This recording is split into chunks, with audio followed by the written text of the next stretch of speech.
еще и актуальна подготовка к половодью. Вот очень интересно, что будет, какая ситуация будет в Республике Башкортостан. Готовится самое время, да?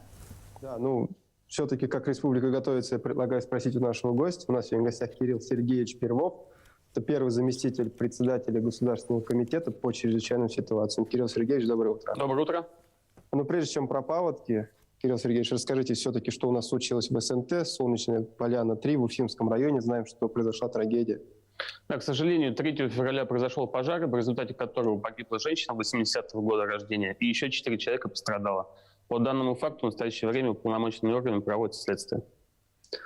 Ну, кадры вы видите на экране. Что ж, очень жаль, такое случается. Но вернемся к нашим паводкам. Последний месяц зимы. Кирилл Сергеевич, расскажите, как республика готовится, что мы делаем?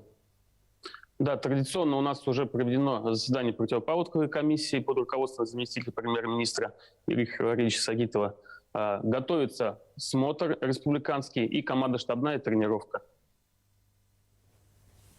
Ну что ж, спасибо.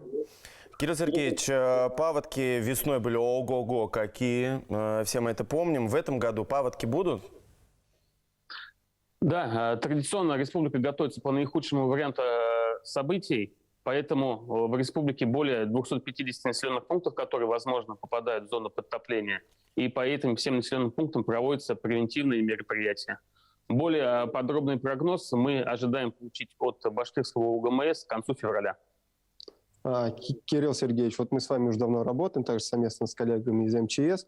В прошлый понедельник у нас был в гостях Фарид Рифович Гумеров, как раз председатель Государственного комитета по чрезвычайным ситуациям. Мы обещали показать жителям, как выглядят камеры видеонаблюдения на основных гидроузлах. Можем посмотреть с Нугуша? Да, пожалуйста, как раз здесь мы видим Мелиузовский район, это река Нугуш. Мы видим, что на данном гидропосту у нас пока лед отсутствует, и мы в постоянном режиме продолжаем мониторинг.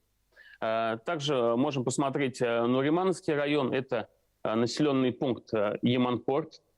Также мы видим, что на данном гидропосту у нас лед отсутствует, потому что здесь традиционно высокое течение. Спасибо. А как же наша Павловка любимая? Она и была, да, я так понимаю?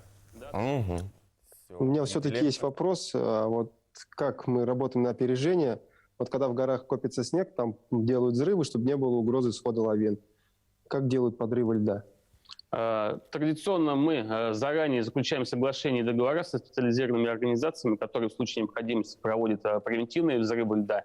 И если уже образуется заток в период прохождения половодья, то также мы проводим взрывы, как мы могли наблюдать в прошлом году. Спасибо. Какие населенные пункты находятся в зоне риска? Да, в республике всего 257 населенных пунктов в 42 муниципальных образованиях, которые могут попадать в зону подтопления. Поэтому, как я сказал, по этим муниципальным образованиям мы проводим необходимые превентивные мероприятия. Спасибо. Но у нас еще вот есть система автоматизированного гидромониторинга. Мы активно ей в прошлом году пользовались, также пользовались жители. В этом году она будет доступна для жителей? Да, традиционно этой системой наши жители смогут пользоваться. Для этого нужно зайти на сайт Государственного комитета по чрезвычайным ситуациям, перейти по ссылке.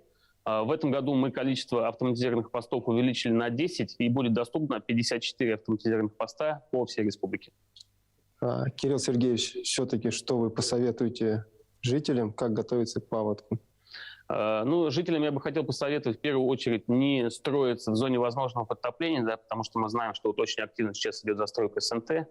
Далее, если все-таки у вас дом находится в зоне подтопления, необходимо заблаговременно его застраховать. Перед началом весеннего половодья очистить территорию от снега, очистить водопропускные каналы, желобы, для того, чтобы не допустить подтопления талыми водами. И непосредственно уже в период половодья подготовить все необходимые документы, закрепить на своей территории те вещи, которые могут свободно передвигаться, и уже ждать рекомендаций властей. Когда ждать половодья? Да, но в этом году пока по прогнозам в конце марта возможно начало подтопления талыми водами, а традиционно начало весеннего половодья на территории республики начинается в первой половине апреля. Спасибо, Кирилл Сергеевич. Иван, Лилия, Будем надеяться, что все пройдет ровно, тихо, мирно, гладко, без каких-либо происшествий. Спасибо вам огромное за полезную информацию. Каждое буднее утро с нами на связи Центр управления республикой. Тагир, хорошего дня. Спасибо вам, хорошего дня.